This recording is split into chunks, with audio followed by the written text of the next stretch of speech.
So when we go into mediumship, for those who are working as mediums, and you want to know, someone asks us about names. I think names are very, very important. Names are very difficult to get. Remember, there are different, there's clairsentience, there's clairfeeling. So when you receive information from the spirit world, you'll get what's called clairsentience. Every single person is a feeler. Every one of you feels. First thing you just feel something. So when you walk into a room, you feel a certain way. When you meet a person, you feel a certain way. You'll pick up the energy that you're picking up as you're feeling it. Second, third, and fourth chakra, the solar plexus area. Okay, second, third, and fourth chakra, that's the orange, yellow, and the green, are really your clairsentient centers. Let me go into this a lot in my work. And that's you'll feel. The second, of course, clairaudience is hearing. So you might hear a thought. You might hear a thought like, how are you today? Very good day today. And you say, or the spirit saying, hello, my name is Albert, and I'm here for my daughter.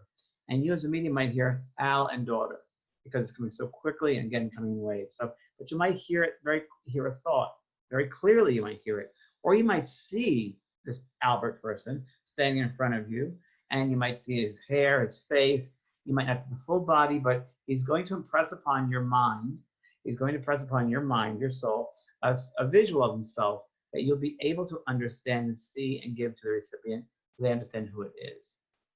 Now, how do you get, first of all, we'll go back to names. Names are sounds and symbols.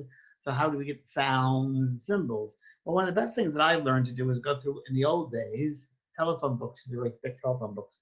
I used to read names of people when I was a young kid in my basement of my house. I used to go through telephone books and read names. Sounds really weird. But nowadays you can do it with baby name books.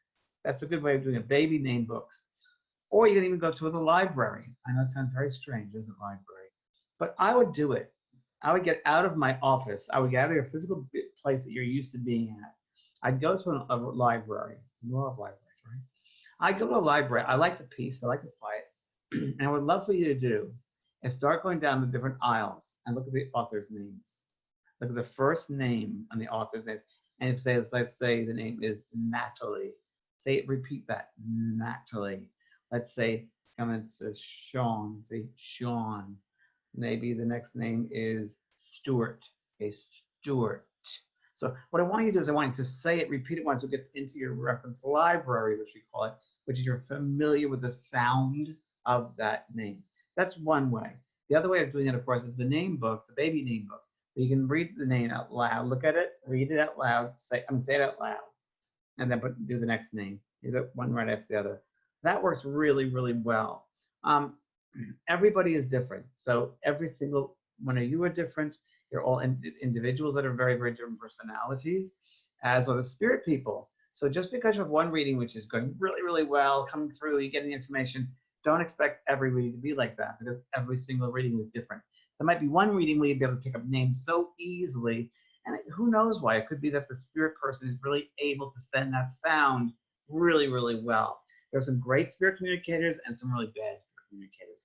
And sometimes you might say, I would like to get the name of your name, please. I might ask the spirit, and I need your name in your mind. Of thinking, I need your name, please bring your name in. And you might get a sound like Murray.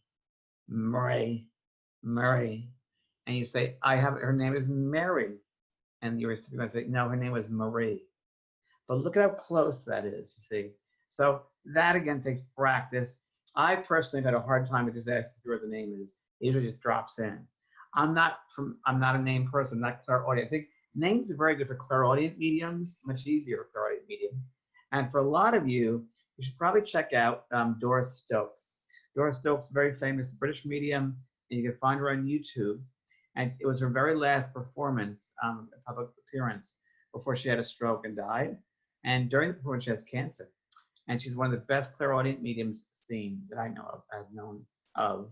Never met her, but she does a really great job with her audience. And you get to actually see the process of how the spirit comes close to her, and she's able to get the information, and then she can't get anything.